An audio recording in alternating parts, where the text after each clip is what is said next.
আসসালামু আলাইকুম রহমতুল্লাহ বারাকাতুহ। প্রিয় দর্শক, আপনারা দেখছেন ওয়াদি মিনার দৃশ্য। এটি সেই পবিত্র স্থান যেখানে হজের সময় হাজী সাহেবগণ অবস্থান করেন।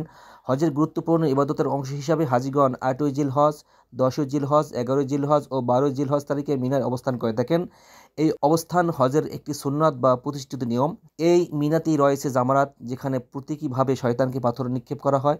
এর পেছনের ঐতিহাসিক ঘটনাটি অত্যন্ত তাৎপর্যপূর্ণ।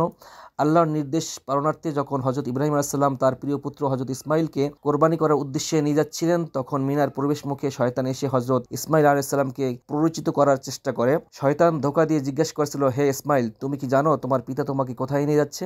জবাবে ইসমাইল ইসলাম দৃঢ়তার সাথে জবাব দেন, হ্যাঁ আমি জানি। শয়তান আবারও বলার চেষ্টা করে, না তুমি জানো না, তোমার পিতা তোমাকে জবাই করার জন্য নিয়ে যাচ্ছেন। আল্লাহর আদেশের প্রতি পূর্ণ আনুগত্য প্রকাশ করে হজরত ইসমাইল আলাইসাল্লাম তখন সেই প্ররোচনাকারী শয়তানকে লক্ষ্য করে ৩টি স্থানে পাথর নিক্ষেপ করেছিলেন। এই ঘটনার স্মরণে এবং শয়তানের প্রতি ঘৃণা প্রকাশ করাতেই হাজিরা জামায়াতে পাথর নিক্ষেপ করেন।